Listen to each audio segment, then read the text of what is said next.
Hello everyone, আজকে আমি ডিম দিয়ে আরেক ধরনের একটা পিঠা বানাবো। তো এই জন্য আমি ডিম আর তরল দুধ দিয়ে একটা মিক্স করে ময়দাটার একটা ডো বানিয়ে নিয়েছি তেল আর লবণ দিয়ে। তো আমার এখানে এটা রেখে দিলাম 15 মিনিটের জন্য। এখানে আমি চিনির শিরা বানিয়ে নিব। তো এখানে আমি তেজপাতা, এলাচ এবং দারচিনি দিয়ে একটা শিরা বানিয়ে নিয়েছি। এখানে আমি কয়েকটা বিস্কিট নিয়েছি। বিস্কিটটাকে একটা পুলির সাহায্যে বেলুন দিয়ে গুঁড়ো করে নিয়েছি। আমার গুঁড়ো করে এখানে হয়ে গেছে। তো আমি যেই শিরাটা বানিয়ে নিয়েছিলাম সেটা অল্প অল্প করে দিয়ে এখানে একটা ছোট ছোট নাড়ুর আকারে করে নিব হাতের সাহায্যে চাপ দিয়ে। তো এখানে আমার নাড়ুগুলো করা হয়ে গেছে।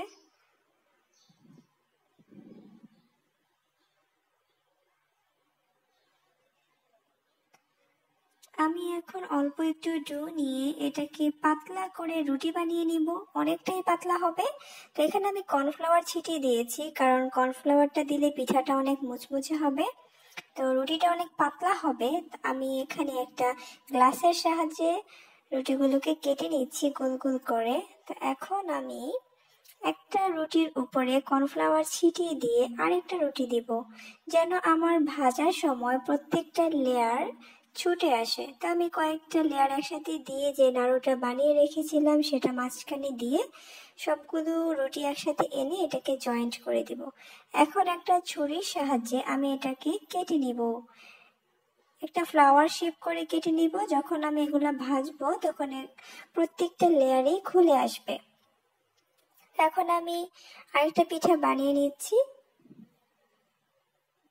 রুটিটা অনেক পাতলা হবে, তো আমি আবার কেটে নিচ্ছি। কেটে নিয়ে একটার উপর আরেকটা কর্নফ্লাওয়ার ছিটিয়ে দিয়ে একটা লেয়ার বানিয়ে নিয়েছি। মাঝখান দিয়ে আমি সেই নাড়ুটা দিয়ে, বিস্কিটের নাড়ুটা দিয়ে আমি সবগুলো রুটি একসাথে অ্যাড করে ছুরির সাহায্যে আবার কেটে নিচ্ছি। এভাবে করে আমি পিঠাগুলো বানিয়ে নিব।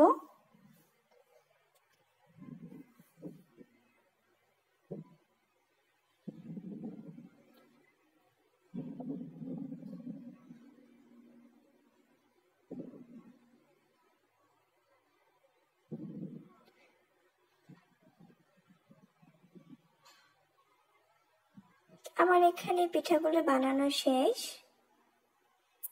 আমি এখন চুলায় চলে যাব এগুলো ভাজার জন্য। তো আমি একটা প্যান বসিয়ে এখানে আমি তেল দিয়েছি এবং চুলার আঁচটা একদমই কমে রেখেছি, যেন পিঠাগুলো খুব মুচমুচে হয়। তো এখন আমি চুলার আঁচটা কম রেখে পিঠাগুলোকে দিয়ে এখন একটা হাতার সাহায্যে পিঠাগুলোর উপরে তেলগুলো ছড়িয়ে দিব, যেন এক একটা লেয়ার খুলে আসে। এরকম গরম তেলটা দেওয়ার পর পিঠার লেয়ারগুলো খুলে আসবে কর্নফ্লাওয়ার দেওয়ার কারণে। তবে চুলার আঁচটা কম রেখে পিঠাগুলোকে ভেজে নিতে হবে। আমি এরকম করে সবগুলো পিঠাই ভেজে নিচ্ছি।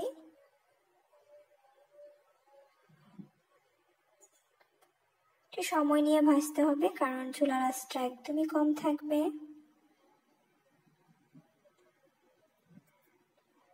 আমার এখানে পিঠাগুলো ভাজা শেষ হয়ে গেল। তো আমি এখন এগুলোকে উঠিয়ে নিব। পিঠাগুলো খেতে একদমই মচমচে হয়েছে। বাসায় ট্রাই করবেন, জানাবেন। ধন্যবাদ আমার ভিডিওটি দেখার জন্য।